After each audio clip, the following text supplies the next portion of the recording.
ये रे भिखारी, खाना खा ले और हट जा गाड़ी से, मुझे गाड़ी निकालनी है। मैडम, आप गलत सोच रही हैं। हमको खाना नहीं चाहिए और हम कोई भिखारी नहीं है मैडम। खाना नहीं चाहिए तो फिर क्या चाहिए?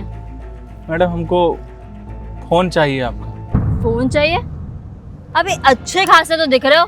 जाओ मेहनत मजदूरी करो, जाके कमाओ खाओ, जा करके पैसे कमाओ और फोन खरीद लो। भीख की जगह पे फोन मांग रहे हो।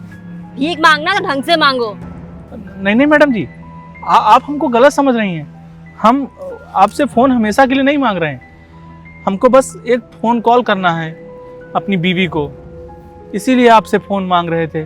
वो क्या है ना मैडम कि हम शहर में अभी नए नए आए हैं गांव से, तो हमें यहाँ के बारे में कुछ ज़्यादा पता नहीं है। और हमारे पास मोबाइल था छोटा वाला, लेकिन वो रेलवे स्टेशन पर हम जब उतरे ना, तो पता नहीं कौन हमारा जेब काट दिया मैडम। तो हमारा फ़ोन और हमारा पैसा सब कुछ चला गया मैडम।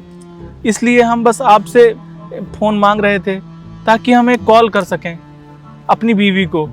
तुम जैसे लोगों को मैं बहुत अच्छी तरीके से जानती हूँ। तुम्हारा गैंग चल रहा है ना यहाँ पे। इसी तरीके से बड़ी बड़ी गाड़ियों के पास बैठ जाते हो आकर के, और वहाँ पे जो गाड़ियों के मालिक आते हैं उनसे तुम पैसे ऐंठते हो। मुझे सब समझ में आ रहा है तुम लोग का तरीका।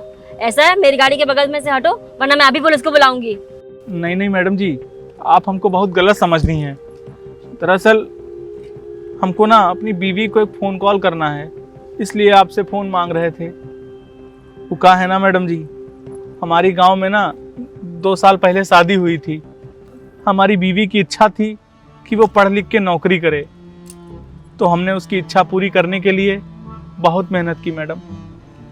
लेकिन फिर भी जब हमसे कुछ ज़्यादा पैसे नहीं जोड़ पाए, तो हमने अपने गांव की ज़मीन बेच दी ताकि हम अपनी बीवी को पढ़ा सकें।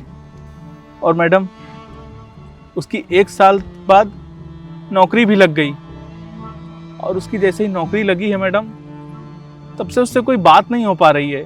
तब से उसका कोई अता पता नहीं चल पा रहा है, और पता नहीं क्यों उसने भी कोई फ़ोन नहीं किया है। तो बस इसीलिए मैडम हम उसको ढूंढने यहाँ आए हैं। उसका एक नंबर है मेरे पास, मैं कभी कभार उस पर फ़ोन करता हूँ, लेकिन वो नंबर उठ नहीं रहा है। आपका फ़ोन दे दीजिए, एक बार फ़ोन करके देखते हैं, हो सकता है कोई नया नंबर देख के वो फ़ोन उठा ले। आप प्लीज़ मैडम जी, आप हमारी मजबूरी समझिए। हम अपनी बीवी के बिना बहुत दुखी हैं। गांव में हमारे अम्मा बाबूजी, वो लोग भी बोले हैं कि इस बार बहू को घर लेकर ही आना। मैडम, गांव में लोग अजीब अजीब सी बातें कर रहे हैं कि 1 साल हो गया इसकी बीवी पता नहीं कहाँ चली गई है। बस इसीलिए हम उसको इस बार ढूंढ के घर ले जाने आए। मैडम प्लीज़ आप फ़ोन दे दीजिए एक। अच्छा ठीक है, मैं फ़ोन देती हूँ तुम्हें बात करने के लिए, लेकिन एक बात याद रखना, यहाँ पे पुलिस स्टेशन पास में ही है। मैं तुरंत कंप्लेन कर दूंगी जा करके तुम्हारी। अगर मेरा फ़ोन लेकर भागने की कोशिश की तो मैं तुरंत कंप्लेन कर दूंगी जा करके। नहीं नहीं मैडम, मैं बस यहीं फ़ोन करके आपको वापस कर दूंगा। ठीक है, ये लो।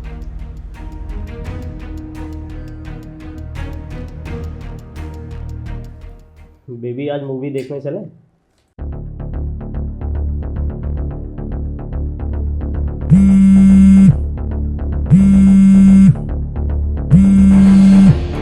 हेलो। हेलो, हाँ पहचानी, हम बोल रहे हैं। कौन हम बोल रहे हैं? अरे हम पंकज बोल रहे हैं। हम शहर आ गए हैं तुमको लेने। पंकज, तुम्हारी हिम्मत कैसे हुई हमको फोन करने की, और तुम शहर कैसे चले आए? अम्मा बाबूजी तुमको याद कर रहे थे, और हमको भी तुम्हारी बहुत याद आ रही थी। तुमने नौकरी लगने के बाद कभी फ़ोन भी नहीं किया हमको। बकवास बंद करो पंकज। मेरा यहाँ पे बॉयफ्रेंड है और उसके साथ मैं बहुत खुश हूँ, समझे तुम? और हाँ, तुझे जैसे गंवार और जाहिल और देहाती के साथ हमको रहने में कोई इंटरेस्ट नहीं है, समझा तू? सो प्लीज़ दोबारा मुझे कॉल मत करना, समझ में आई बात? ये तुम क्या बोल रही हो? कौन है? मुझे फोन दो। अबे वो 2 कौड़ी के इंसान, तेरी बीवी मेरे ऑफिस में जॉब करती है और मेरी गर्लफ्रेंड है। दोबारा कभी फ़ोन मत करना, वो मेरे साथ बहुत खुश है। चल रख फोन। अरे सुनो तो, सुनो। हाँ, तो हम लोग क्या बातें कर रहे थे? यही कि आज बाहर डिनर करते हैं और मूवी देखते हैं। शायद कट गया है, फिर से कर लेते हैं। अब तुम्हारा फोन कभी नहीं उठेगा। अब वो तुमसे कोई बात नहीं करना चाहती है। बात क्या, वो तुम्हारे साथ कोई संबंध नहीं रखना चाहती है। मैडम, इसमें हमारा क्या कसूर था बताइए? हमने तो अपनी जमीन जायदाद सब बेच के उसको यहाँ शहर पढ़ने भेजा था कि वो पढ़ लिख के बड़ी अफसर बन जाएगी, हमारा सहारा बनेगी, अम्मा बाबूजी का नाम रोशन करेगी। लेकिन उसने क्या किया? मुझे धोखा दे दिया ना। और यहाँ पे एक बॉयफ्रेंड भी बना लिया। मुझे तो बोलते हुए भी शर्म आ रही है। हमारे अम्मा बाबूजी को पता चलेगा तो उन पर क्या बीतेगी मैडम, कि उनकी बहू यहाँ किसी और।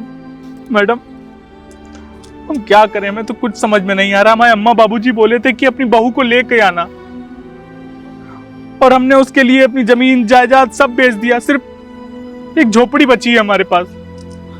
अब हमारी जिंदगी कैसे कटेगी मैडम? मुझे तुम्हारी सारी बातें सुनकर मुझे तुम्हारी सारी चीजें समझ में आ गई हैं। तुम्हें पता है, शहर की हवा ही ऐसी होती है। यहाँ पर आकर के लोग अक्सर बदल जाते हैं। यहाँ पे ना रिश्तों की कोई वैल्यू नहीं है। यहाँ पे सिर्फ वैल्यू है तो पैसों की। माँ बाप नहीं रहते हैं। लोग अपने पति पत्नी को छोड़ देते हैं। यहाँ तक माएँ अपने बच्चों को मार करके अपने बॉयफ्रेंड के साथ चली जाती हैं। माँ और बच्चे से बड़ा इस दुनिया में कोई रिश्ता नहीं होता है। लेकिन तुम्हें पता है, आज के टाइम पे वो रिश्ता भी बिकाऊ हो गया है। अगर आप पैसा दे रहे हैं उन्हें, आप उनकी ख्वाहिशें पूरी कर रहे हैं, तो वो आपके साथ हैं। अगर आप नहीं कर पा रहे हैं, जैसे तुमने अपनी ज़मीन जायदाद सब कुछ बेच करके उसे पढ़ाया लिखाया, लेकिन उसने तुम्हारी वैल्यू नहीं समझी। उसने तुम्हें गांव का गंवार समझा। सोचा आराम से तुम्हें धोखा दे करके निकल जाएगी। देखो वही हुआ। तुमने अपना सब कुछ उसके ऊपर न्यौछावर कर दिया, पर वो जैसे उसे मौका मिला वो तुम्हें छोड़ करके भाग गई। खैर कोई बात नहीं, अब वो तो वापस नहीं आएगी। लेकिन अगर तुम चाहो तो तुम अपनी ज़िंदगी ज़रूर बदल सकते हो। लेकिन कैसे मैडम जी? आप ही बताइए। हमको तो कुछ समझ में ही नहीं आ रहा है कि अब हम क्या करें, कहाँ जाएं। हमारे पास तो गांव जाने के भी पैसे नहीं हैं। तुम यहीं पे शहर में रहो और काम करो। पता है मुझे तुम्हारे पास आज एक भी पैसा नहीं है, लेकिन अगर ऐसे ही वापस जाओगे तो अपने घर वालों को भी कुछ नहीं दे पाओगे। अगर चाहते हो कि जो अभी तक तुम्हारी लाइफ में हुआ है वो आगे कंटिन्यू ना हो और तुम एक बेहतर ज़िंदगी जियो, तो यहीं रुको। मेरी कंपनी है यहाँ पर। मैं तुम्हें कोई छोटा मोटा काम दे सकती हूँ ताकि तुम उससे पैसा कमा सको। दिखने में तो गांव से लग रहे हो, भोले भाले हो, ईमानदार भी लग रहे हो, मेहनत भी कर ही लोगे मुझे लगता है। एक बात बताओ, कितना पढ़े हो? मैडम जी 10वीं में फेल हो गए थे, फिर पढ़ ही नहीं पाए आगे। तो अपनी शिक्षा को पूरा करो, अपनी क्वालिफिकेशन अटेन करो, ताकि तुम एक दिन उससे भी सीनियर ऑफिसर बन करके उसके सामने जाओ। तब उसे रियलाइज होगा कि उसने क्या खोया है। मैडम, आप हमें जो भी काम देंगी हम पूरी मेहनत और लगन से करेंगे, और आपका यह एहसान जीवन भर नहीं भूलेंगे। मैडम बहुत बहुत धन्यवाद आपका।